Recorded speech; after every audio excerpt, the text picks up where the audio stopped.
रामचंद्राय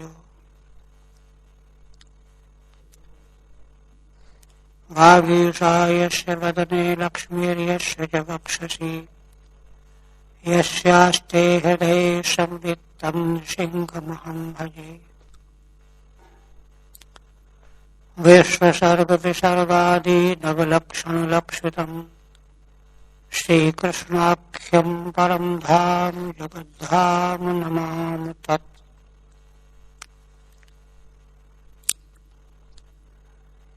श्रीमद्भागवत के द्वितीय स्कंद के तृतीय अध्याय का प्रसंग चल रहा है। भगवान श्री सुखदेव जी ने महाराज परीक्षित के प्रश्न का सारभूत उत्तर दे दिया और जिसका तात्पर्य भगवान सुखदेव जी ने बताया। सर्वात्मा भगवान श्री हरि का ही नित्य निरंतर श्रवण मनन कीर्तन स्मरण करना चाहिए। इस साधन को अपना लेने वाला साधक किस प्रकार से आगे बढ़ते हुए या तो सद्य मुक्ति प्राप्त कर लेता है अथवा किसी प्रकार का संकल्प यदि अवशेष रह जाता है तो क्रम मुक्ति के मार्ग से चलता हुआ प्रथम द्वितीय तृतीय अवस्था में वह भगवत धाम को क्रमशः प्राप्त करता है। यह स्पष्ट किया। अब इसके बाद शौनक जी 12 तक हुआ था ना। शौनक जी पुनः प्रश्न कर रहे हैं। कहते हैं कि इत्यभिव्याहृतम राजा निशम्य भरतर्षभा किमन्यत् पृष्टवान् भूयो वैयासिकीं ऋषिं कविम्। शौनक आदि ऋषि सूत जी से भगवान सुखदेव और महाराज परीक्षित के इस प्रश्नोत्तर के संवाद को सुन करके बड़े गदगद हो गए और अत्यंत प्रसन्न होकर गदगद होकर के पुनः जिज्ञासा करने लगे कि हे सूत जी, अब आप यह बताइए कि भरत वंशियों में श्रेष्ठ महाराज परीक्षित ने भगवान श्री सुखदेव जी का समाधान सुनने के बाद और क्या प्रश्न किया। अन्यत् किम पृष्टवान, फिर उन्होंने और क्या पूछा। किससे? वैयासिकीं ऋषिं कविम्, भगवान व्यास के पुत्र सुखदेव जी से। उनका विशेषण है ऋषिम कविम, ऋषि और कवि। ऋषि शब्द के द्वारा परम ब्रह्म का साक्षात्कार करने वाले भगवान व्यास के पुत्र सुखदेव भगवान परम तत्व का साक्षात्कार करने वाले हैं। और कवि माने शब्द ब्रह्म वेद के ज्ञाता है, वेदज्ञ भी हैं और तत्व साक्षात्कार किए हुए। मुंडक उपनिषद की श्रुति है, तद विज्ञानार्थम सगुरुमिवाभिगच्छेत समित पाणि श्रोत्रियम ब्रह्मनिष्ठम। इस श्रुति के भाष्य में भगवान शंकराचार्य कहते हैं कि श्रुति कहती है कि उस नित्य परमेश्वर तत्व को जानने के लिए, विज्ञान प्राप्त करने के लिए गुरु के पास ही जाए।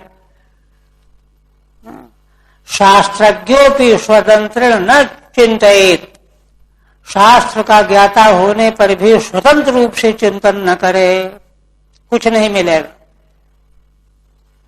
और गुरु भी कैसा? श्रोत्रियम ब्रह्मनिष्ठम। श्रोत्री माने वेद के जानने वाला, और ब्रह्मनिष्ठ, ब्रह्मनिष्ठ माने परब्रह्म का साक्षात्कार किया हुआ, तत्व साक्षात्कार संपन्न। इसकी विवेचना में कहा जाता है कि यदि वेदज्ञ तो है लेकिन तत्व साक्षात्कार नहीं है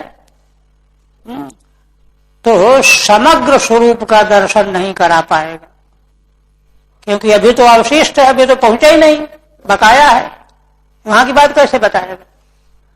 और यदि कोई तत्वज्ञ तो हो, ब्रह्मनिष्ठ तो हो, किंतु वेदज्ञ न हो, तो वह जिज्ञासु के प्रश्नों का समाधान नहीं कर पाएगा, क्योंकि समग्र प्रश्नों का समाधान तो शास्त्र के माध्यम से होता है, इसलिए शास्त्रज्ञ होना चाहिए। इसलिए कहते हैं कि भगवान सुखदेव जी परब्रह्म में निष्णात भी हैं और कवि माने शास्त्रज्ञ भी हैं, वेदज्ञ भी हैं, दोनों विशेषण हैं। इसलिए उनसे ही पूछना चाहिए। टीका अभिव्याहृतम उक्तम, भगवान सुखदेव जी के द्वारा जो प्रश्न का उत्तर दिया गया उसको सुना, सुन करके और क्या पूछा?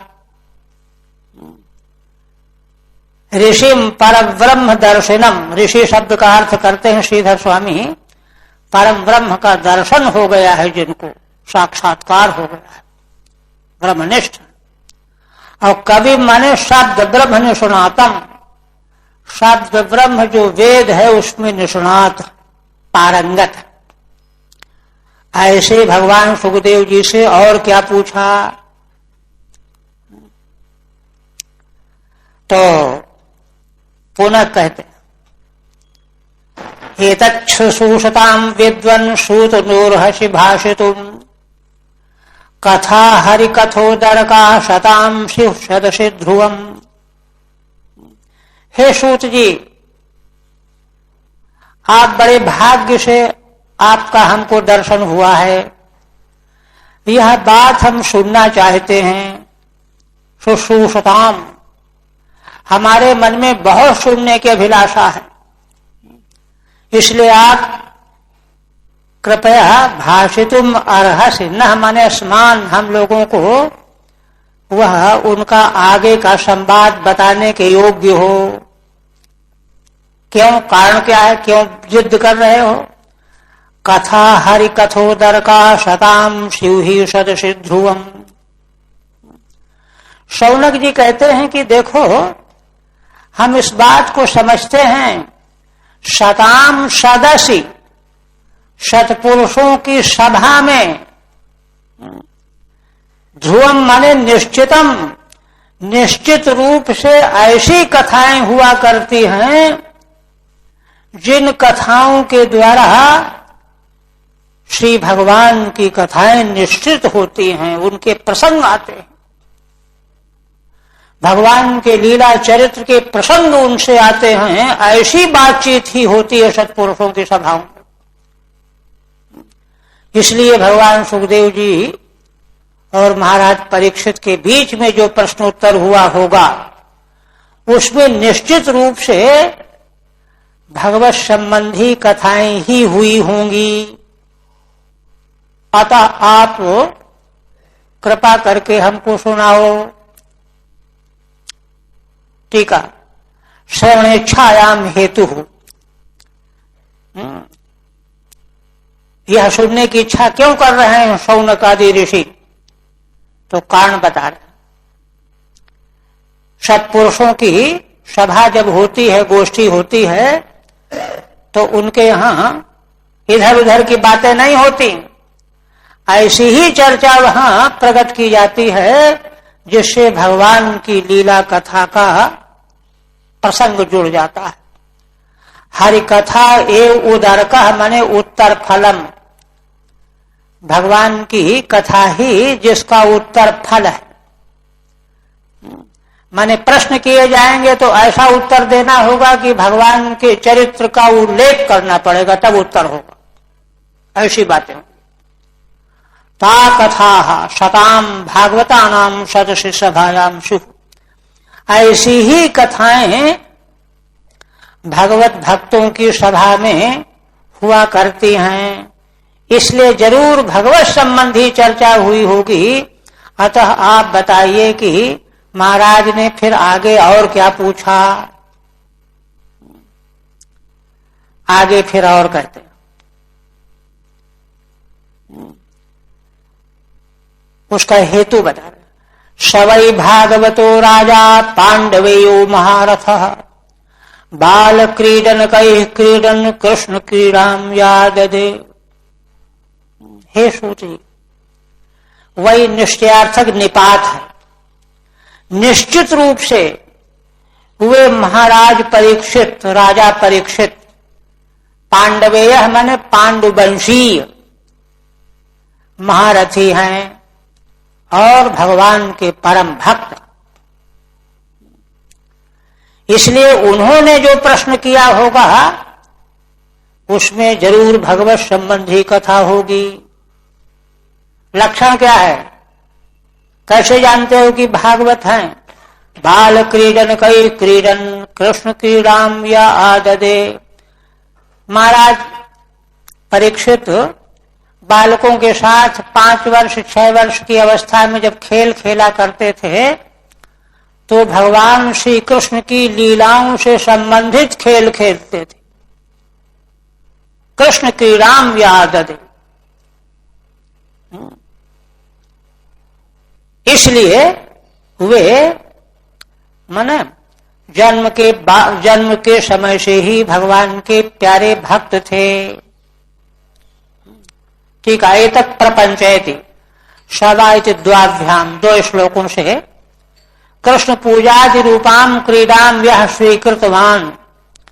दूसरे खेल कूदों को छोड़ करके गुल्ली डंडा, भगवान श्री कृष्ण की पूजा, बालकों के साथ में खेल रहे हैं, भगवान की प्रतिमा बना लिया है खिलौने के रूप में, आंख बंद करके भोग लगा रहे हैं, मंत्र बोल रहे हैं, स्तुति कर रहे हैं, ये खेल खेलते थे। यह स्वीकृतवान। और कहते हैं वैयासकिश्च भगवान वासुदेव परायण, और उधर वक्ता भगवान वासुदेव, भगवान व्यास के पुत्र सुखदेव जी, भगवान सुखदेव जी व्यास पुत्र, वे तो वासुदेव परायण ही हैं। वासुदेव सर्वमित स महात्मा सुदुर्लभ। उनकी दृष्टि में समग्र विश्व ब्रह्मांड भगवान वासुदेव का ही स्वरूप है और कुछ है ही नहीं। इसलिए वे तो जो भी बोलेंगे भगवत संबंधी ही बात बोलेंगे। उरुगाय गुणोदारा सताम शिव ही समागमे। इसलिए सूत जी हमको पूरा विश्वास हो रहा है, सताम ही समागमे, सत्पुरुषों के समागम में, सत्संग में, गोष्ठी में, दोनों सत्पुरुष हैं। निश्चित रूप से उरुगाय गुणोदारा, उरुगाय माने जिन भगवान का यश अतिशय रूप में समग्र विश्व ब्रह्मांड में गाया जाता है। क्या गाया जाता है? उनके उदार गुणों को गाया जाता है। भगवान में जैसे उदार गुण है किसी में नहीं है, तीनों काल में सर्वदेश में कहीं है ही नहीं। ऐसे भगवान के संबंध में ही सत्पुरुषों के समागम में चर्चाएं हुआ करती हैं। टीका उरुगायस्य गुणैः उदाराः महत्य कथा स्युः। उरुगाय माने श्री भगवान के दिव्य उदार गुणों की महती कथाएं ही हुआ करती हैं। अन्य प्रसंग वे नहीं वर्णन करते। किंच इसके बाद अब आगे एक विशेष बात कहने जा रहे हैं शौनक आदि ऋषि। और देखिए आगे फिर महाराज का प्रश्न आ जाएगा, प्रश्न से निर्णय हो जाएगा। श्रीमद् भागवत की एक अपूर्वता को पर हम लोगों को एक दृष्टि ले जानी चाहिए। देखिए श्रीमद् भागवत का प्राकट्य क्यों हुआ। हम सब समझते हैं कि भगवान वेदव्यास जिन्होंने 17 पुराण लिखे, समग्र वेदों का विभाजन किया, महाभारत जैसा समग्र वेदार्थ का शास्त्र बनाया, ब्रह्मसूत्र की रचना की, वे खिन्न हो रहे। उनको अपने में रिक्तता की अनुभूति हो रही। विचार करने लगे सरस्वती नदी के तट पर बैठे हुए, क्या बात है, मैंने तो बड़े आदर से गुरुओं की सेवा की, अग्नियों की सेवा की, वेद का स्वाध्याय किया, तप किया, कहीं कोई त्रुटि नहीं हुई, फिर ऐसा क्यों हो रहा। यहां पर असल में बात यह है, भगवान वेदव्यास तो भगवान है, उनमें किसी प्रकार की कोई रिक्तता की कोई संभावना नहीं, किंतु भगवान के उदर में समग्र विश्व ब्रह्मांड समाया रहता है। इसलिए उन भगवान वेदव्यास हो तो महान आत्मज्ञानी तत्वज्ञानी है। आत्मज्ञानी महात्मा सारे विश्व को अपनी आत्मा में दर्शन करता है, देखता है। तत्व विज्ञान तो ये कहता है। तो वे तो महात्माओं के महात्मा थे, भगवान ही थे। तो वे तो तीनों काल के जगत प्रपंच को अपने भीतर अनुभव कर रहे थे। उसी अनुभव में उन्होंने देखा कि अरे अब तो कलयुग आने वाला है। द्वापरकांत था और लोग जो हैं उस परम तत्व में अक्षम हो जाएंगे, उसको वह पूरी तरह से आत्मसात नहीं कर पाएंगे। इसलिए कोई अन्य जो है साधन अपेक्षित है, जिसके द्वारा वे पुनः अपने आत्मस्वरूप के अनुसंधान में सक्षम हो सकें। ये चिंतन कर ही रहे थे कि देवर्षि नारद जी आ गए। ये सब भगवान के संकल्प की प्रेरणा है। उन्होंने प्रश्न कर दिया कि क्यों आप खिन्न क्यों हो रहे हैं, प्रसंग सबको मालूम है। बताया उन्होंने कि आप ठीक कहते हो लेकिन मेरे भीतर ही है। तब उन्होंने कहा कि ब्रह्मन ये नहीं वासव न तो श्वेत मन्ने तद दर्शनम खिलम। ठीक है आप सर्वज्ञ हैं, सब जानते हैं, किंतु जिस चिंतन के द्वारा स्वयं परमेश्वर परमात्मा प्रसन्न नहीं हो जाते, वह दर्शन खिल माने अधूरा होता है। यह बात कह करके फिर यही प्रेरणा दी कि भगवान के सगुण मंगलमय गुणों का, लीला चरित्रों का आप प्राधान्यता से निरूपण करो, वर्णन करो। ये तो प्रेरणा थी भगवान की। उसका फल अंत में आगे बताया है कि इससे सारे संसार का कल्याण होगा। भगवान व्यास का कल्याण तो केवल उनके संकेत से ही हो गया, अब उनको अपेक्षा नहीं थी, किंतु सारे संसार के कल्याण के लिए आप श्रीमद् भागवत की रचना करो। इसलिए भागवत की रचना की गई। तो भागवत की रचना में ये अपूर्वता है।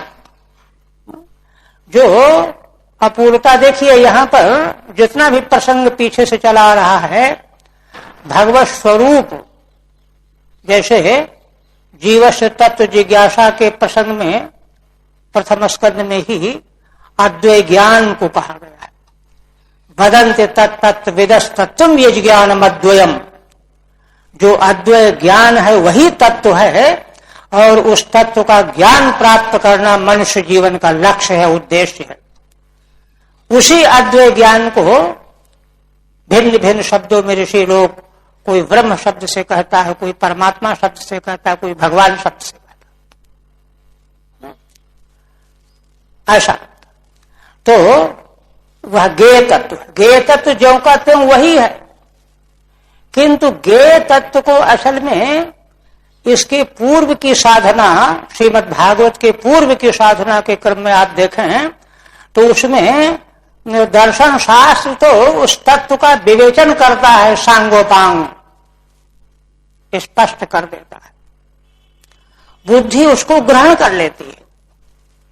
तत्व ये है, तत्व ये है। अब उस तत्व को ग्रहण कर लेने के बाद यदि संसार विस्मृत हो जाए, जिसको कठोपनिषद की श्रुति कहती है, यदा पंचावतिष्ठन्ते ज्ञानानि मनसासः, जिस समय पांचों ज्ञानेन्द्रियां निर्व्यापार हो जाए, मन भी निर्व्यापार हो जाए, बुद्धिश्च न विचेष्टते, बुद्धि की चेष्टा समाप्त हो जाए, तद विष्णु परमं पदम, भगवान विष्णु का अंतिम निरुपाधिक परम पद वह है। यह तो लक्ष्य। किंतु इस श्रुति के अर्थ को जान लेना, श्रुति का यह अर्थ है, उसको जान लिया, किंतु वर्तमान जीवन में न तो इंद्रियों के व्यापार में निरोध आया, न मन के संकल्प विकल्प समाप्त हुए, न बुद्धि की चेष्टाएं समाप्त हुई युग धर्म के अनुसार। इसलिए वह ज्ञान केवल वाणी का विषय बनकर के रह जाता है। वाचा विवेकस्त विवेके, वाणी मात्र का विवेक तो एक प्रकार से अविवेक ही कहा जाएगा। इसलिए वह विवेक जीवन में कैसे आवे, वह जो तत्व ज्ञान है वह जीवन में अवतरित कैसे हो, उसके लिए श्रीमद् भागवत की अपूर्वता का उपस्थापन किया गया। यहां क्या बताया गया, यहां ये बताया गया, धारणा के प्रकरण में भगवान सुखदेव जी ने बताया कि धारणा हमारी गलत जगह पर लगी हुई है, संसार में लगी हुई है, शब्द स्पर्श रूप रसगंध संसार में भटक रहा है। और जबकि ये संसार क्या है, भगवान का विग्रह। पाताल में तस्हि पाद मूलम से प्रकरण आरंभ किया, भगवान का स्थूल विग्रह है। दूसरे अध्याय में भगवान के सूक्ष्म स्वरूप में धारणा लगानी चाहिए। धारणा करके एकमात्र परब्रह्म परम तत्व ही अवशेष रह जाए, सद्यो मुक्ति के क्रम में और जो है क्रम मुक्ति के क्रम में, दोनों मार्गों के क्रम के विवेचन में ठीक ठीक बात पारमार्थिक रूप से वही कही गई है। एक दूसरी बात यह है कि असल में भगवान का जो स्वरूप है, वेदों में उपनिषदों में दोनों प्रकार का वर्णन है। स्वयं ब्रह्मसूत्र में विवेचन किया गया है। भगवान का सगुण साकार भी स्वरूप है और निरुपाधिक तो स्वरूप है ही। इसीलिए देखिए ये जो मंगल श्लोक के रूप में श्रीधर स्वामी ने प्रस्तुत किया है, विश्व सर्ग विसर्गादि नव लक्षण लक्षितम, सर्ग विसर्गादि जो नव लक्षणों से लक्षित होने वाला आश्रय, अंतिम दशम तत्व वे कौन है? श्री कृष्ण है। विश्व सर्ग विसर्गादि नव लक्षण लक्षितम, नव लक्षणों के द्वारा लक्षित कराए जाने वाले भगवान श्री कृष्ण वे क्या है ना? नव लक्षण लक्षितम श्री कृष्णाख्यम, श्री कृष्ण शब्द से जिनका उल्लेख किया जाता है नाम से, है ना? श्री कृष्णाख्यम परम धाम, परम धाम माने निरुपाधिक तत्व, अद्वैत तत्व, और जगत धाम, वे ही भगवान श्री कृष्ण परम धाम निरुपाधिक तत्व भी वही है और वे ही जगत रूप भी है। जगत धाम नमाम तत्, ऐसे जो भगवान है उनको मैं नमस्कार करता हूं। इसीलिए श्री नारद जी ने भगवान व्यास को यही प्रेरणा दी कि भगवान के सगुण साकार लीला चरित्रों का गुणगान करो, वर्णन करो। क्यों? इसको छोड़ देने से तो उपेक्षा हो गई। निर्विशेष और निरुपाधिक का चिंतन तो हम कर रहे हैं बुद्धि के द्वारा। चिंतन करते करते बुद्धि अगर निष्क्रिय हो जाए, बुद्धिश्च न विचेष्टते, तब तो विष्णु पद मिल जाएगा। लेकिन बुद्धि तो चेष्टा कर रही है, मन संकल्प विकल्प कर रहा है, इंद्रियां अपना व्यापार कर रही हैं। इसलिए निरुपाधिक में स्थिति बनी कहां? बनी इसलिए नहीं कि जो सगुण भगवान का स्वरूप है उसकी निरंतर हम उपेक्षा करते जा रहे हैं। इसलिए श्रीमद् भागवत की यही अपूर्वता है कि सीधे निरुपाधिक तत्व में प्रवेश संभव नहीं है। और जब भगवान का जो सोपाधिक स्वरूप है, सगुण स्वरूप है, इसके द्वारा जब हम उसमें प्रवेश करेंगे तो क्या बात आ जाएगी? देखिए, भगवत प्रेम एक ऐसी वस्तु है कि वह सारे द्वंद्वों को मिटा देती है। अगर सोपाधिक भगवत स्वरूप में प्रेम अगर नहीं रहेगा, बुद्धि के द्वारा तत्व का साक्षात्कार बोध तो जान लिया गया है, किंतु है नहीं, तो क्या करेगा व्यक्ति? क्योंकि जीवन जब तक है तब तक व्यवहार तो चलाना पड़ेगा। तो जीवन के रहते रहते व्यवहार चलाते चलाते राग द्वेष उसके से नहीं जाए। अनुकूल प्रतिकूल राग द्वेष, ये वो इधर उधर, ये द्वंद्व जो है उसको प्रभावित करते रहेंगे। और द्वंद्व प्रभावित करते रहने से उसको भीतर ये महसूस होने लगेगा कि अरे, हम तो जो है अभावग्रसित हो रहे हैं, हमको शांति कहाँ मिल रही है, हम तृप्त कहाँ हैं, कृतकृत्य कहाँ हैं, इनका सबका अभाव महसूस होने लगेगा। उसी बात को देख करके भविष्य के प्राणियों के लिए भगवान श्री व्यास जी ने अनुग्रह करके श्रीमद् भागवत की रचना की। इसलिए भगवत प्रेम जो है बहुत बड़ी चीज है।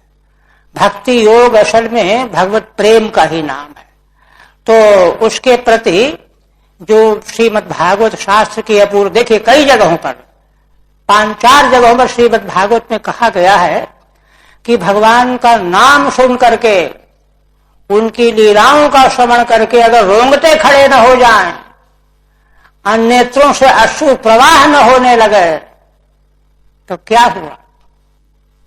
और जब ये स्थिति आ जाती है तो मद भक्त युक्त भुवनम पिन पुनाति, मेरे प्रति प्रेम भाव से युक्त पुरुष भागवत भक्त, अपने को पवित्र करने की तो कोई बात ही नहीं, सारे भुवनों को पवित्र कर देता है। सारा संसार पवित्र हो जाता है। संसार को पवित्र करने की इसीलिए आज यही एक विधा है। तो इस दृष्टि से जो श्रीमद् भागवत की अपूर्वता का मतलब होता है कि देखिए, शास्त्र पृष्ठ पेषण के लिए नहीं लिखा जाता है। जो बात पहले कही जा चुकी है उसी को लिख रहे हो, अरे हटाओ क्या रखा हो तो हम समझ चुके हैं। इसलिए शास्त्र की रचना के लिए अपूर्वता चाहिए। अब तक जो नहीं कहा गया है ना, प्रवचन में भी जो है, अगर पहले वक्ता जो बोल चुके वही बोलते रहोगे तो पब्लिक उठ के चली जाएगा, तो वही बोल रहे हैं जो हम सुन चुके हैं, नया चाहते हैं। तो श्रीमद् भागवत की अपूर्वता यही है, भगवत प्रेम जो है प्राप्त कराना। इसीलिए भगवत प्रेम कैसे हो, इसके लिए बार बार कहा गया है कि श्रीमद् भागवत का मनोयोग से श्रद्धा विश्वास पूर्वक श्रवण करते रहो, परिशीलन करते रहो। भगवत प्रेम प्रकट हुए बिना रहेगा ही नहीं। महात्म्य तो स्वयं नारद जी कहते हैं, जब उन्होंने शनकादिकों से, प्रथम पूर्व का जो महात्म्य है, शनकादिकों के को वक्ता बना करके स्वयं श्रोता बन करके भागवत जब सुनी, महात्म्य आदि सब है ना, ज्ञान वैराग्य भक्ति का कल्याण हो गया। तो सुनने के बाद कहने लगे अद्य में भगवान लब्धा। देखिए, श्रीमद् भागवत का सुनना यह है कि जब श्रोता को यह मालूम पड़ जाए कि अरे आज तो हमको भगवान प्राप्त हो गए। अनादि निधनो हरि, अद्य में भगवान लब्धा अनादि निधनो हरि, ये नारद जी का वचन है। तो यह भगवान की उपलब्धि कैसे होगी? प्रेम के द्वारा। तो उस प्रेम की अपूर्णता की दृष्टि से आगे शौनक जी कहने जा रहे हैं। क्या कहने जा रहे हैं? देखिए, कह रहे हैं कि अगर कोई मनुष्य जन्म तो पा गया, अब विवेक भी है, समझदारी भी है, किंतु भगवान की मंगलमयी कथाओं में अगर मन नहीं लगाता, सुनता नहीं है, तो उसकी आयु बिल्कुल बेकार चली जा रही है। आयुर्हरति वै पुंसाम उद्यन्नस्तम चयन्नसौ तस्यर्थे यत् क्षणो नीतः उत्तम श्लोक वार्तया। और कहते हैं कि यह जो भगवान सूर्य रोज रोज उदय होते हैं, अस्त होते हैं, आदित्यस्य गता गतैरहरः संशीयते जीवितम। भर्तहरि कहते हैं सूर्य भगवान रोज उदय होते हैं, दिन भर के बाद शाम को अस्ताचल पे चले जाते हैं, किंतु इसके द्वारा हम सबकी आयु क्षीण हो रही है। आयु में 1 दिन कम हो गया, 2 दिन कम हो गए, 1 महीना कम हो गया, 1 साल कम हो गया। किंतु पीत्वा मोहमयीम प्रमाद मदिरा उन्मत्त भूतम जगत, किंतु यह सारा संसार देख तो रहा है कि आज का हमारी आयु कम हो गई, 2 दिन कम हो गई, 3 दिन कम हो गई, किंतु मोह रूपी प्रमाद की मदिरा पिए हुए है संसार।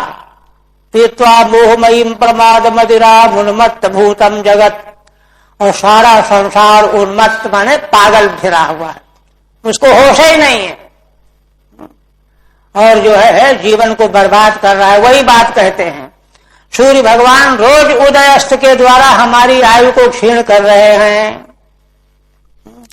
तस्यर्थे यत् क्षणो नीतः। अब सोचिए कि भगवान की मंगलमयी लीला कथाओं को सुने बिना अगर हमने 1 क्षण बिता दिया है ना, यत् क्षणो नीतः उत्तम श्लोक वार्तया। उत्तम श्लोक भगवान की चर्चा, वार्ता माने चर्चा, कथा को छोड़ करके अगर हमने 1 क्षण व्यतीत कर दिया तो हमारी आयु व्यर्थ खत्म हो गई, नष्ट हो गई। एक एक क्षण जो है ना, उपयोग करना चाहिए। टीका, किंच वृथैव क्षीयमाण मायुर हरि कथया सफलम कुर्वित्याशयना। 3 श्लोकों से कहते हैं, हे सूत जी, हम लोग अपने संसार के प्राणी, हम लोग अपनी आयु को व्यर्थ में नष्ट किए जा रहे हैं, मूर्खता में। इसलिए आप कृपा करके भगवान की कथा सुना करके हमारी आयु को सफल बना दीजिए। इस आशय से कहते हैं 3 श्लोकों से।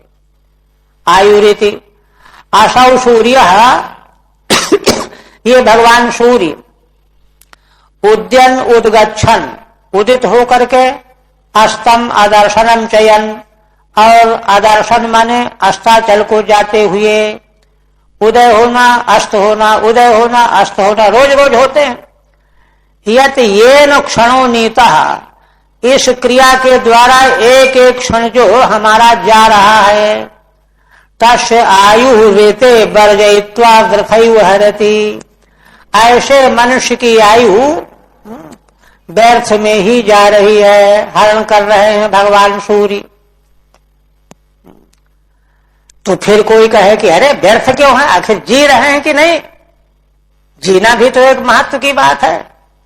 तो उस पर कहते हैं कि अरे ये कोई जीना है? तारा किम न जीवंती, क्या वृक्ष जीवित नहीं है? वृक्ष भी तो जीवित है। उस तरह से अगर तुम भी जीवित हो तो क्या लाभ है? तारवा किम न जीवंती, तो कहो कि नहीं वृक्ष तो सांस नहीं लेते हैं। तो भस्त्रा किम न शोषंती, तो भस्त्रा माने लोहार की धौकनी, चमड़े की, वह भी तो सांस लेती है। चलाते हैं ना। भस्त्रा की शोषंती, तो सांस लेने वाली विशेषता अगर अपने मानते हो तो भस्त्रा भी सांस लेती है। तो कहोगे नहीं भस्त्रा खाती पीती नहीं, हम खाते पीते हैं, चलते हैं खाते पीते हैं।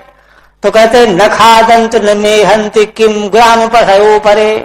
तो कहा ये कौन बड़ी बात हो गई, क्या गांव के पशु कुकर सूकर आदि जो दूसरे हैं, तुम भी एक पशु ही हो, क्या दूसरे पशु खाते पीते नहीं है क्या? न खादंत न मेहंती, क्या खाते नहीं है? मेहंती माने टट्टी पेशाब नहीं करते हैं, वे भी टट्टी पेशाब करते हैं, खाते भी हैं। ग्राम पशु तो तुम्हारे भाई ही हो गए, उन्हीं के भाई तुम भी हो गए, इसलिए क्या महिमा है। ठीक है, ननु जीवन में होते शाम आयुषा फलम अस्ति। कहो कि नहीं नहीं, जो लोग जी रहे हैं तो जीवन धारण करना ही तो उनकी आयु का फल है, 100 साल तक जीवित रहेंगे। तत्रा, उस पर सौनक जी कहते हैं अरे क्या हुआ जीने से, कार्वा किम न जीवंती, वृक्ष भी तो जी रहे हैं।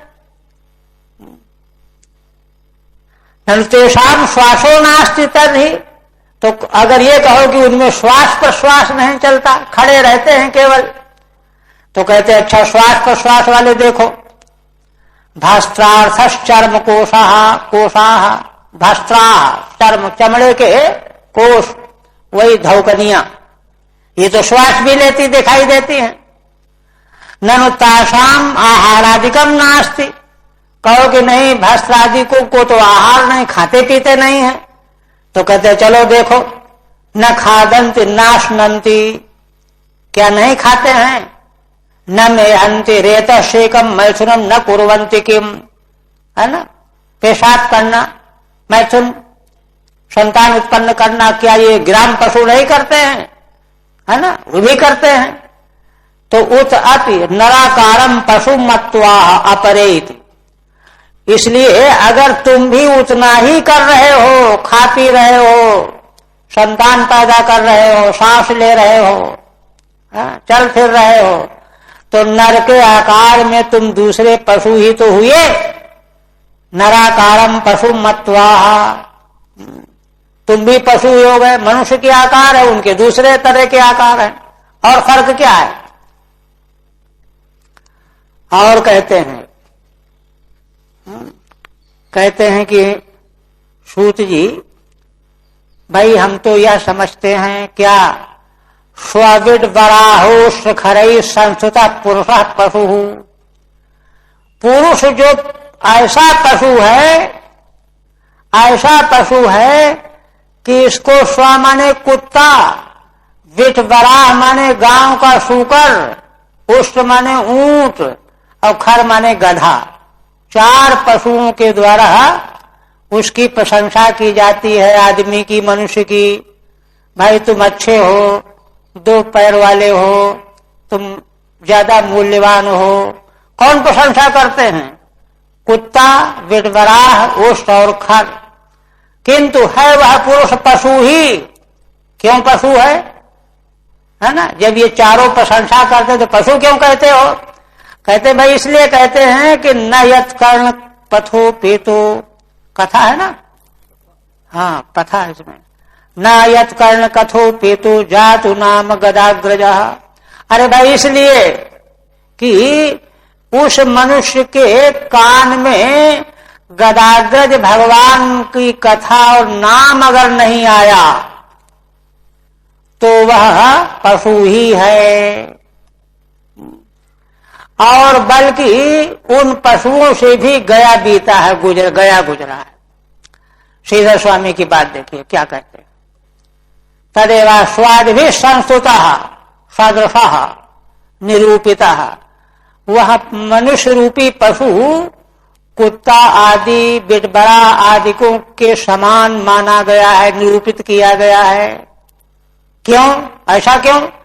कहते हैं यश कर्ण पथम कदाचिदपि नागतः, जिस अभागे मनुष्य के कान में कभी भी भगवान की कथा नहीं आई, गए नहीं सुनने, कभी सुना ही नहीं।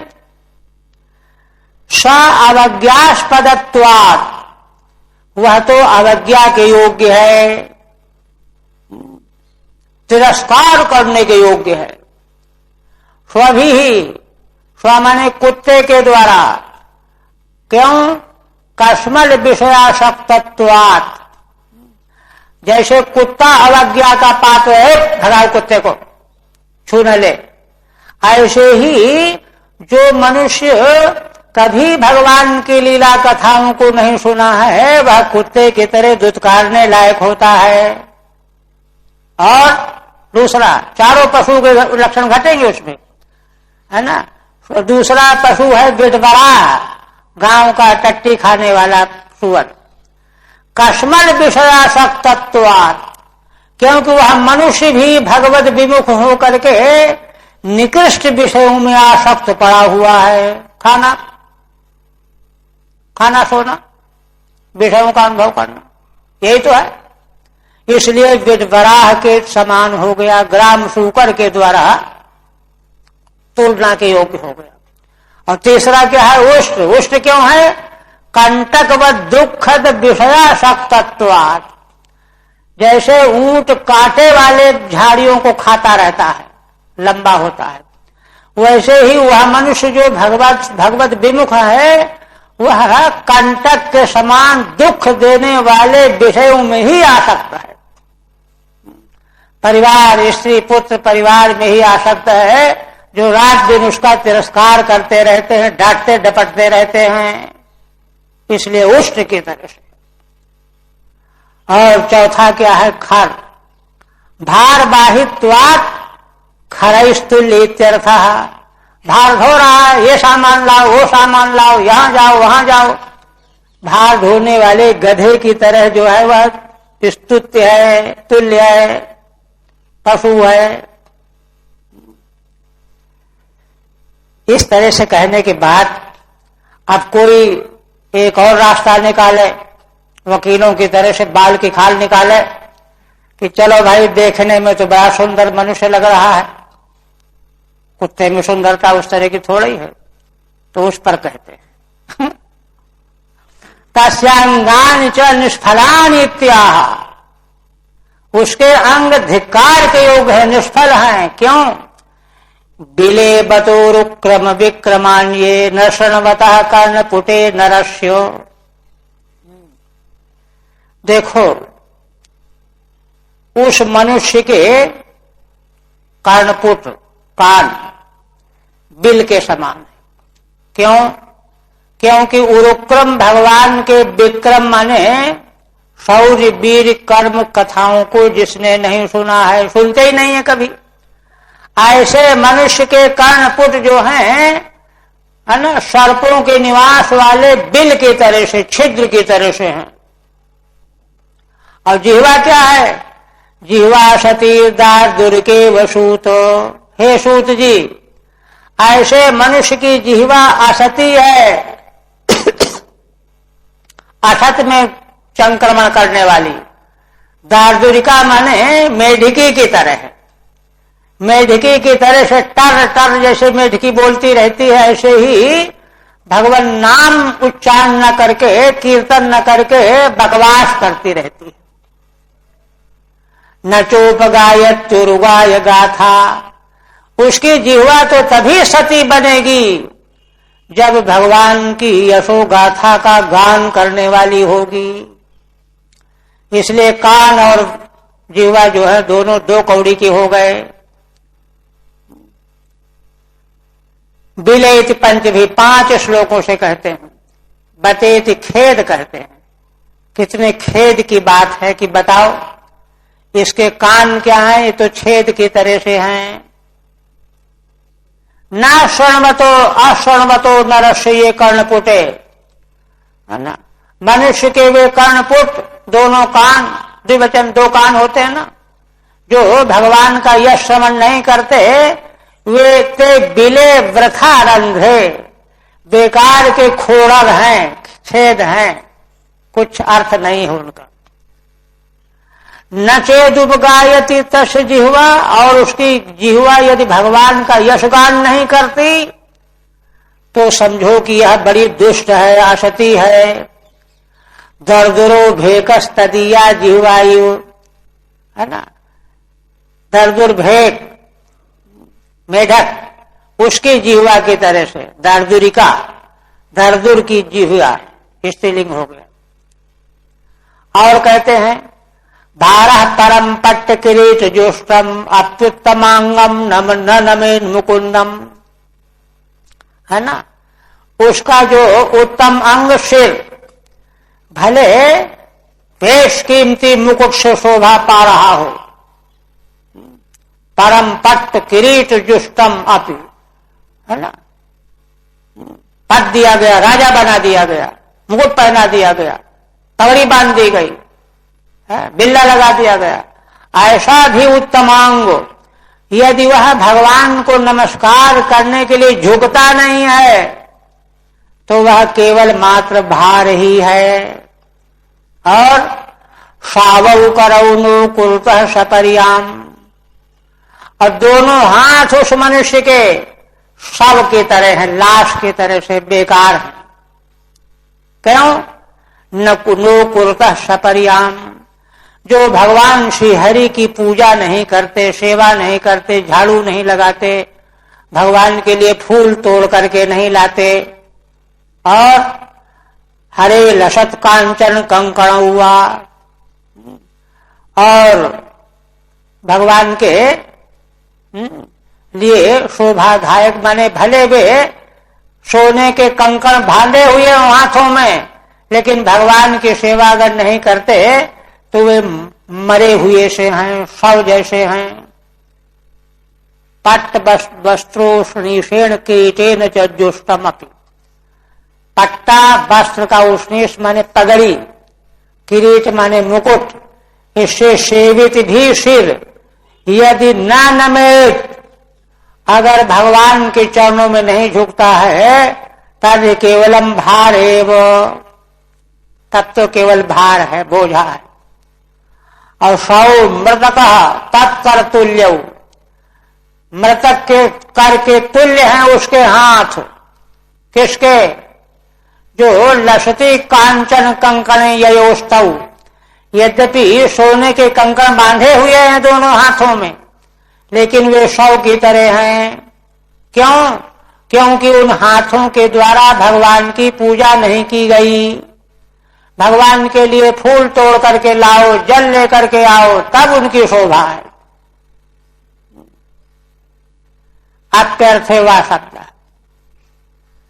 और कहते बर्हाइते ते नयने नराणाम लिंगान विष्णु न निरीक्षतो ये, पादौ नृणाम तौ द्रुम जन्म भाजौ क्षेत्राणि नानुव्रजतो हरेर्यौ। उस मनुष्य के वे दोनों नेत्र, नराणाम ते नयने, मनुष्यों के वे दोनों नेत्र, बरहाइते माने मयूर के पूंछ में जो आंखों जैसे बने रहते हैं चित्ते चित्ते, ऐसे ही है उसके नेत्र। क्यों? लिंगान विष्णु न निरीक्षतो ये, क्योंकि उन नेत्रों के द्वारा भगवान की प्रतिमा, भगवान के स्वरूप का निरीक्षण नहीं किया गया। पादौ नृणाम तौ द्रुम जन्म भाजौ, और मनुष्यों के वे दोनों पांव पैर द्रुम जन्म भाजौ, वृक्षों के जन्म जैसे ही जन्म लेने वाले। क्यों? क्षेत्राणि नानुव्रजतो हरेर्यौ, क्योंकि वे दोनों पांव भगवान के क्षेत्रों का अनुगमन नहीं करने वाले रहे, भगवान के तीर्थों में भ्रमण नहीं कर पाए। टीका ते ये नयने विष्णुर मूर्तिर न निरीक्षेते, मनुष्यों के वे नेत्र जो भगवान की मंगलमयी मूर्ति का निरीक्षण नहीं कर पाते, वे क्या हैं? बरहाइते मयूर पिछ नेत्र तुल्य, मयूर की पिछ में जो नेत्र जैसे चिन्ह बने रहते हैं वैसे ही इसके नेत्र भी। और द्रुम जन्मवत भजते तथा द्रुम जन्म भाजौ, पांव जो हैं वृक्षों की तरह ही पैदा होकर के रह गए, कहीं आने जाने वाले नहीं। माने वृक्ष मूल तुल्य इत्यर्थ, वृक्षों के मूल की तरह से। पांव नीचे होते हैं ना, तो वृक्षों की जड़ें नीचे होती हैं, कहीं चलती थोड़ा ही। और कहते हैं कि एक एक अंगों की ये बात हुई। अब तो कहते हैं वो सारा जीवन ही 2 कौड़ी का। जीवच्छवो भागवतांघ रेणुम न जातु मर्त्योभिलषेत यस्तु। वह मनुष्य जीते हुए भी शव की तरह है। कौन सा? जो भागवतांग रेणुम न जातु मर्त्योभिलषे लभेत यस्तु, जो मानव जीवन पा करके भगवान के भक्तों के चरणों की धूली नहीं प्राप्त कर पाया। संतों के चरणों की धूली सिर में चढ़ानी चाहिए, ऐसा नहीं करता तो उसका जीवन जो है शव के तुल्य है। और श्री विष्णुपद्या मनुजस्तुलस्या स्वसंक्षवो यस्तु न वेद गंधम। और कहते हैं भगवान श्री विष्णु के चरण में जो पूजा के समय चढ़ाई गई तुलसी भगवान के चरणों में अर्पित की गई, उसकी गंध लेकर के जिसने प्रशंसा नहीं की कि क्या दिव्य गंध है तुलसी जी की, ऐसा मनुष्य का श्वास लेना भी किसी काम का नहीं है, क्योंकि वह गंध जान ही नहीं पाया। भगवान के चरणों में पूजा के लिए चढ़ाई गई तुलसी के गंध की महिमा को पहचान ही नहीं पाया, ऐसा हो गया। और कहते हैं यस्तु न वेद गंधम, गंध को पहचान ही नहीं पाया। नाभिलभेत अभितो न स्पर्शे न पारेत, जो चारों ओर से भगवान के भक्तों का स्पर्श नहीं करता, उनके चरण नहीं छूता, उनके चरणों की धूली मस्तक में नहीं चढ़ाता, वह जीवन मरा हुआ है। श्री विष्णु पद्या श्री विष्णु पद लग्नाया, भगवान श्री विष्णु के चरण में जो तुलसी जी पूजा के समय चढ़ाई जाती हैं, उनकी गंध को आघ्राण करके जो गदगद नहीं हुआ, प्रशंसा नहीं किया, न वेद अवघ्राय नाभिनंदेद इत्यर्थः, सूंघ करके भी अभिनंदन नहीं किया, पहचाना ही नहीं। भैंस के आगे बीन बाजे, भैंस खड़े तो उड़ाए हो गया। इसलिए और कहते हैं हृदय देखिए, सारे अंगों का माने पूरा का पूरा व्यर्थ कह रहे हैं। तदश्मसारम हृदयम बतेदम यद गृह्यमान हरिनाम ध्येयैहि। उस मनुष्य का हृदय क्या है? आश्मसारमय है, पत्थर का लोहा का सार हृदय। क्यों? बदखेद है। कितने खेद की बात है कि ऐसे मनुष्य का वह हृदय आश्मसार वज्र की तरह से है। कब? यद गृह्यमाण हरिनाम ध्येयैहि, जब उसके सामने कोई भगवान के मंगलमय नाम का उच्चारण कर रहा हो और उनको सुन करके न विक्रियेत, उसके हृदय में परिवर्तन ना आवे, विकार ना आवे। अथ यदा विकारो नेत्रे जलम गातो विहेषु हर्षः, क्या क्या विकार आना चाहिए? नेत्र में विकार आवे, जल आंसू आ जाए भगवान के नामों को सुन करके। हनुमान जी के बारे में रामायण वर्णन किया गया है। सबको तो भगवान ने किसी कोई धाम लोक दे दिया। हनुमान जी ने का रुख देखना चाह रहे थे। हनुमान जी ने कहा कि भगवान, बल्कि भगवान ने ही चाहा, संकल्प किया कि हनुमान जी के रहने से संसार का कल्याण होगा। जैसे भगवान श्री कृष्ण ने उद्धव जी को ठहराया, रोका, इनके रहने से विश्व ब्रह्मांड का कल्याण होगा, वैसे भगवान श्री राम ने हनुमान जी कहा कि देखो, तो हनुमान जी ने स्वीकार किया। कहा कि जब तक आपकी कथा संसार में रहेगी, सूर्य चंद्रमा जब तक रहेंगे, तब तक हम भूलोक में रहेंगे, कहीं छोड़ के नहीं जाएंगे। इसलिए हनुमान जी आज भी मनुष्य में उतना सामर्थ्य नहीं है, पवित्रता नहीं है कि उनका दर्शन कर सके। किन्हीं किन्हीं महापुरुषों को दर्शन आज भी होता है। भगवान हनुमान जी जहां भी भगवान की कथा होती है वहां बैठ करके अश्रु बहाते रहते हैं, रोते रहते हैं। ये तो यह अगर नहीं है तो वह हृदय क्या है? वज्र की तरह से है। गात्र रुहेशु माने रोंगटे हर्षित न हो जाए, खड़े न हो जाए। आश्मवत सारो बलम काठिन्यम यस्य, उस मनुष्य का हृदय वज्र की तरह से कठिन माना जाएगा।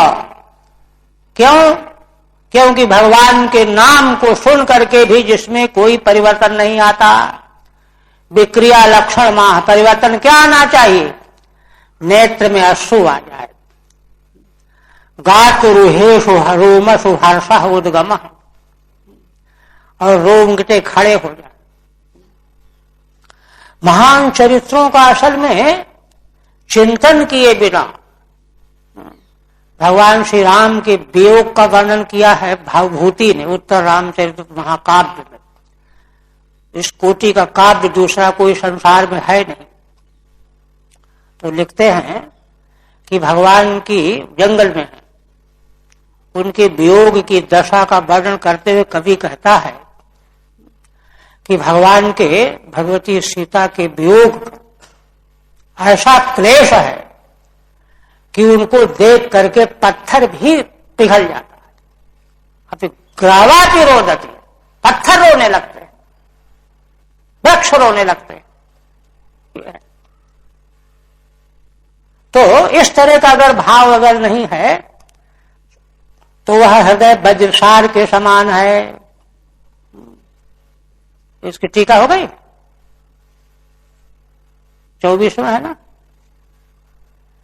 24वां, हाँ हो गई। अथ गात हो गई। आप देखिए, इसलिए माने इस तरह से ऋषियों ने, शौनक आदि ऋषियों ने सूत जी के सामने भगवान की मंगलमयी लीला कथाओं को सुनने के लिए कितनी तड़पन दिखाई।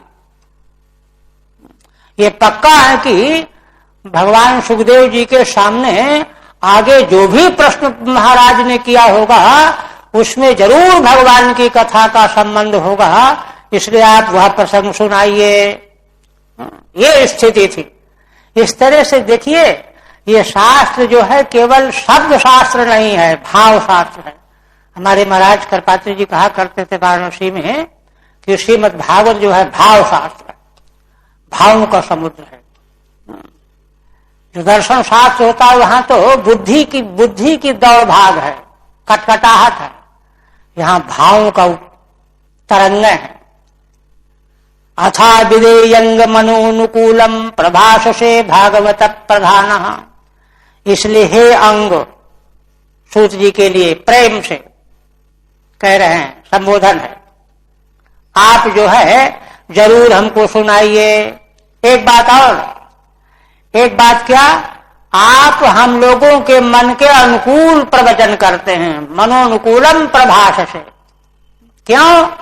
क्योंकि आप जो हैं भगवान के भक्तों का संग करने वाले हैं, एक बात। और दूसरी बात, आप क्या कहना है, भागवत प्रधाना, भागवत भगवान के भक्तों में प्रधान महाराज परीक्षित ने क्या पूछा और भगवान के भक्तों में प्रधान भगवान सुखदेव जी ने उनको क्या उत्तर दिया। यदा हृदया सखिरात विद्या विशारदो नृपतिम साधु प्रस्तः, माने भगवान सुखदेव जी का विशेषण भागवत प्रधाना भी है एक, और दूसरा आत्म विद्या विशारद, आत्मज्ञान के विशारद है, विशेषज्ञ, डीलिट PhD डीलिट किए हुए जैसे होता है ना। उन्होंने नृपतिम साधु प्रस्तः यदा तद अवधेहि, महाराज ने जो प्रश्न किया उनसे, प्रश्न क्या किया और उन्होंने जो कुछ भी उत्तर दिया, आप कृपा करके उसको हमको सुनाइए। यस्माद भक्त से सर्वम में तद्व्यर्थम, क्योंकि जो भक्त नहीं है, भगवान का प्रेमी नहीं है, उसके लिए सब देह और ये सुंदरता और ये सब कुछ दो कौड़ी का। मनसो अनुकूलम प्रियम च गुरु से, आप हम लोगों के मन के अनुकूल और प्रिय बोलने वाले हैं। अतः साध प्रस्तासन वैयासिक नृपतिम प्रत्यदाह, इसलिए साधुता पूर्वक प्रश्न किए जाने पर भगवान सुखदेव जी ने राजा परीक्षित के प्रति जो कुछ कहा हो तद अविधेहि, उसका आप कथन करो, वर्णन करो। हरि ओम तत्सृष्टिमद्भागवते महापुराणे द्वितीय स्कंधे तृतीयोऽध्यायः। अब आप देखिए, इनके प्रश्न तक जो है चलना है। अब चतुर्थ अध्याय में कहते हैं, सूर्ये परीक्षिता प्रस्तम षष्ठ्यादि हरिचेष्टितम। चौथे अध्याय में महाराज परीक्षित ने सृष्टि आदि के बारे में प्रश्न किया, लेकिन कैसे किया? हरिचेष्टितम, संसार की रचना भगवान की लीला है, संसार को ठीक से समझना चाहिए। अभी तो हम अगड़म बगड़म ये हटाओ ये हटाओ ये हटाओ यही समझते रहते हैं, इसीलिए अशांत है। किंतु संसार जो है भगवान की लीला है। हरिचेष्टितम सुखेन ब्रह्म तत्पुत्रो संवादे नूपवर्ण्यते, भगवान की लीला रूप जो सृष्टि, यह प्रश्न महाराज के द्वारा किया गया। और भगवान सुखदेव जी ने जब इसका उत्तर दिया, तो उत्तर कैसे दिया? ब्रह्मा और नारद का संवाद सुना करके। ब्रह्मा सबसे बड़े पितामह और नारद तो देवर्षि हैं ही, उनके पुत्र भी हैं। उनके संवाद के रूप में सृष्टि का प्रकरण का उत्तर दिया गया है ना। राज्ञा प्रश्नम कथयितुम तस्य प्राक्तनीम स्थिति माह चतुर्भिः, किंतु महाराज जो प्रश्न करेंगे तो प्रश्न करने के पहले उनकी अब तक की स्थिति क्या है ये वर्णन कर रहे हैं। अब तक जो भगवान सुखदेव जी से 3 अध्याय का विषय सुना ना उन्होंने, तो उसका क्या प्रभाव पड़ा, प्रभाव पड़ करके उनमें क्या अंतर आया, क्या परिवर्तन आया, कुछ अंतर आया कि नहीं आया, तो अब बता रहे हैं पहले 4 श्लोकों से। वैयासके सुखस्यैति एवं भूतमात्मनस्तत्वस्य निश्चयो यस्मात् तद बचा उपधार्य। मूल लेके कहते हैं, सूत जी आगे कह रहे हैं, शौनक आदि ऋषियों की प्रार्थना पर बड़े श्रवणेच्छा को जान करके बताने लगे। कहने लगे कि ऋषियों देखो, वैयासके रीति बचस्तत्व निश्चयमात्मनः उपधार्य मतिम कृष्णे औत्तरेय सतीम व्यधात। हे ऋषियों, औत्तरेय माने उत्तरायाः अपत्यम औत्तरेय, उत्तरा के पुत्र हैं, अभिमन्यु के पुत्र हैं परीक्षित जी। उन्होंने पहले वैयासके व्यास पुत्र भगवान सुखदेव जी से आत्मना तत्व निश्चयम बचः सुत उपधार्यो, भगवान सुखदेव जी से आत्म तत्व को निश्चित रूप से बताने वाले वाणी को सुना। आत्म तत्व क्या है, आत्म स्वरूप क्या है, उसको कैसे प्राप्त करना चाहिए, कौन कौन साधन अपनाना चाहिए, और साधन अपना करके कैसे उसको प्राप्त कर लेता है सद्य मुक्ति और क्रम मुक्ति के द्वारा जो बताया गया, वह सब सुन लिया। सुन करके गांठ बांध ली और उन्होंने क्या किया? कृष्णे मति उपधार्य, व्यधात, उपधार्य माने सुन करके भगवान श्री कृष्ण में अपनी मति को, बुद्धि को पूरी तरह से समर्पित कर दिया। कृष्ण मतिम व्यधात। टीका चतुर्वैयासके सुकस्य इति एवं भूतमात्मनस्तत्व से निश्चय यस्मात् तद बचहु प्रधान। भगवान व्यास पुत्र सुखदेव जी के द्वारा पीछे कहे गए जो आत्म तत्व का निश्चय कराने वाले वाक्य थे, वचन थे, उपदेश थे, उसको सांगोपांग उन्होंने मनोयोग से सुना, समझा, समझ लिया और समझ करके सतीम कृष्णे एव सेव्यो नान्य इत्येवं भूताम। सतीमती कौन होती है? पतिव्रता पत्नी जैसे पति के अलावा और कहीं उसकी दृष्टि नहीं जाती। इस प्रकार से उनकी मति यह बन गई भगवान श्री कृष्ण ही सेव्य हैं और कहीं कुछ नहीं है। इस प्रकार से उन्होंने पक्का कर लिया। एक बात और देखिए और क्या अंतर आया। आत्मजाया सुतागारो पशुद्रविड़ बंधुषु राज्ये चा विकले नित्यम विरूढ़ाम ममताम जहु। फिर ऋषियों महाराज परीक्षित ने दूसरा काम क्या किया। आत्मा माने देह, जाया माने पत्नी, सुत माने पुत्र, आगार माने मकान, पशु, द्रविड़ धन, बंधु, राज्य। अब एकले राज्य चक्रवर्ती सम्राट पद पर थे ना, इनके संग में बहुत दिनों तक रहते रहते ममता बन गई। हाँ? उनको अपना मानने लगे थे। देह मैं देह हूं, यह सब मेरा है, यह विरूढ़ ममता बन। यही तो होता है संसार में, और क्या होता है। यह जो विरूढ़ ममता हो गई थी, है ना, ताम विरूढ़ाम ममताम जहु, त्याग दिया। सर्प जैसे केचुल छोड़ देता है वो संसार झटक दिया, कुछ नहीं। जैसे महाराज अम्बरीश के बारे में कहा गया है 9वें स्कंध में कि उनका इतना बड़ा आधिपत्य, राज्य, सेना, खजाना, सेवक, महत्व, आदर सब कुछ था। देवता भी जिनके राज्य को देख करके गरम गरम श्वास लेते थे, हमको ऐसा राज्य नहीं मिला। ऐसे उस ऐश्वर्य संपत्ति को के बीच में रहते हुए भी वो ये तय किए हुए थे कि ऐसा कुछ नहीं है।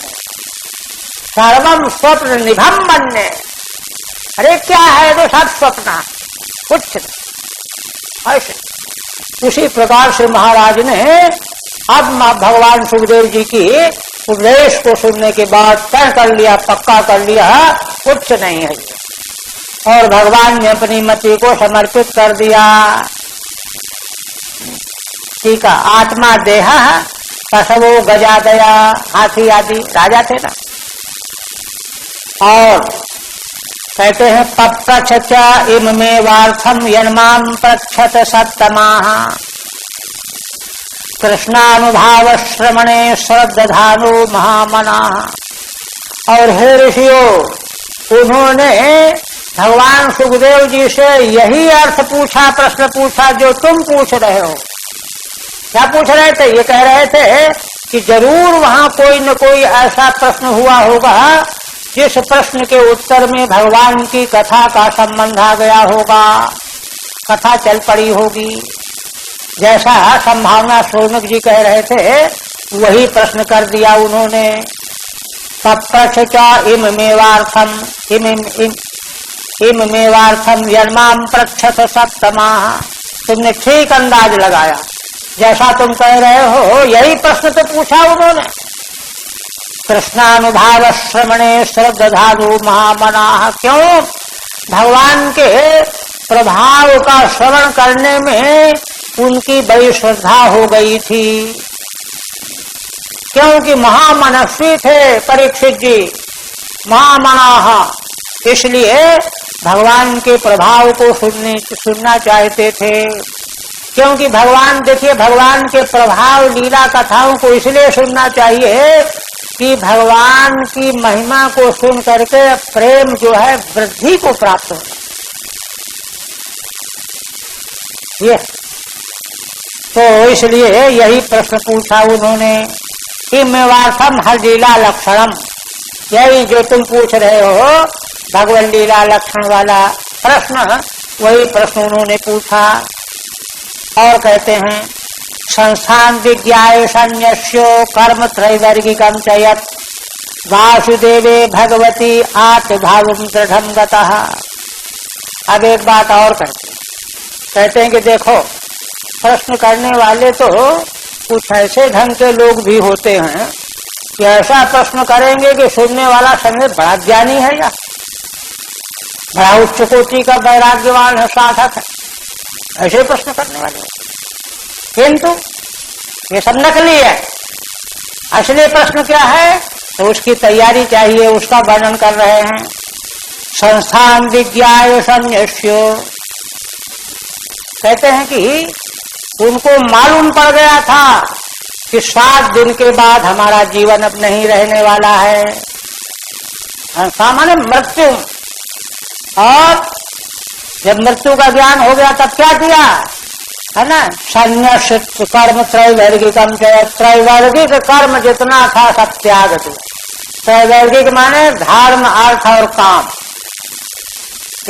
3 प्रकार का त्रिवर्ग, 3 पुरुषार्थ त्रैवर्गिक, ये संसार से संबंध रखने वाला, इसको पूरी तरह से त्याग दिया, केवल मोक्ष रह गया, भगवान और मोक्ष। वासुदेवे भगवती आत्मभावम दृढ़म गतः, भगवान वासुदेव में उन्होंने दृढ़ आत्मभाव प्राप्त कर लिया। ठीक है। संस्था माने मृत्युम, त्रैवर्गिकम माने धर्मार्थ काम प्रधानम, जो कर्म था उसका संन्यास कर दिया। संन्यास माने त्यक्त्वा आत्मभावम परम प्रेमणा भगवदात्मत्वम गतः प्राप्तः, और बड़े प्रेम से भगवान के प्रति उन्होंने अपनी आत्मा को समर्पण कर दिया। और तब पूछा, क्या पूछा,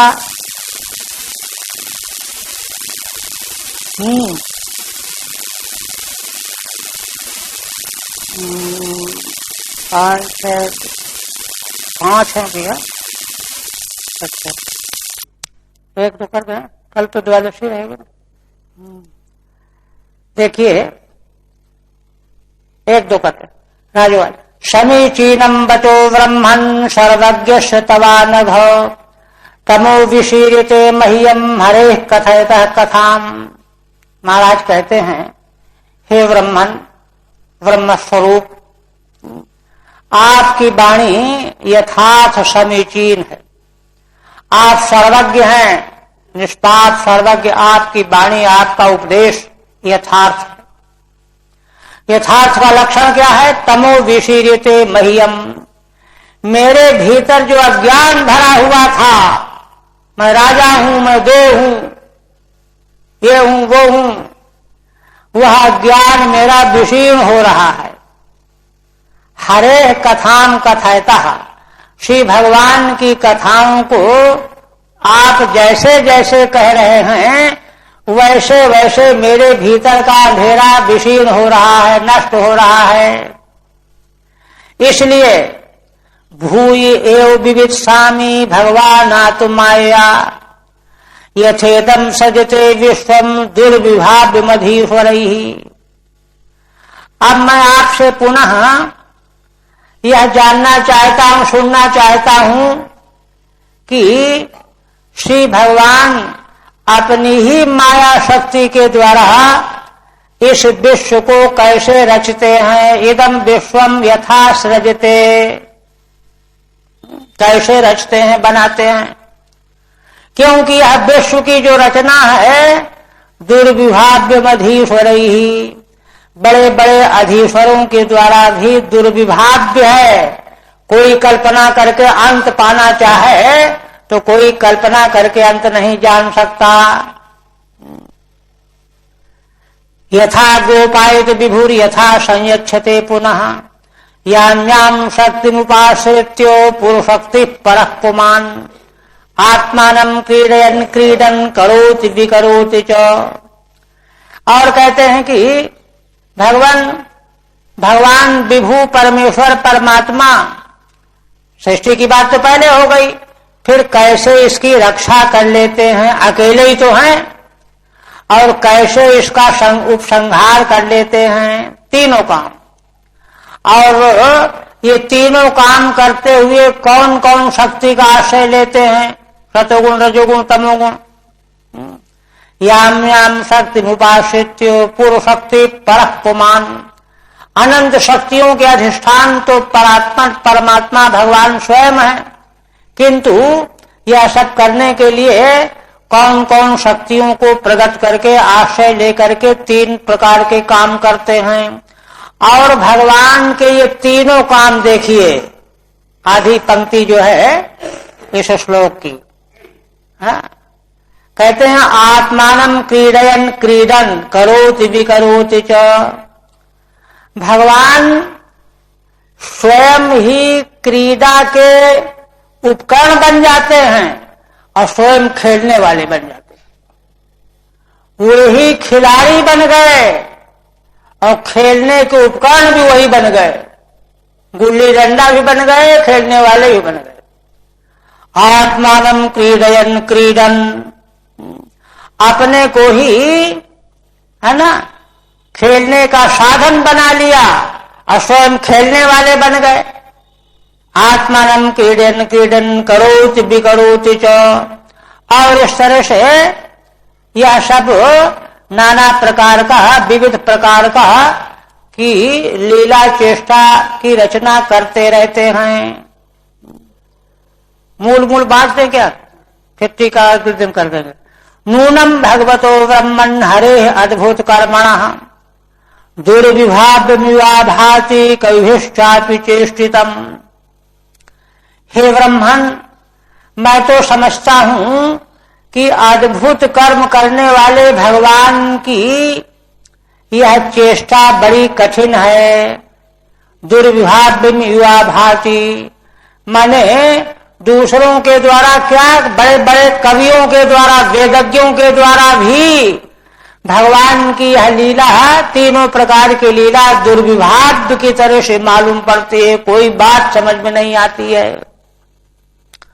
यथा गुणांश प्रगति युगपत क्रमशोऽपि वा बिभर्ति भूरिशस्त्रे कः कुर्वन् कर्माणि जन्म भी।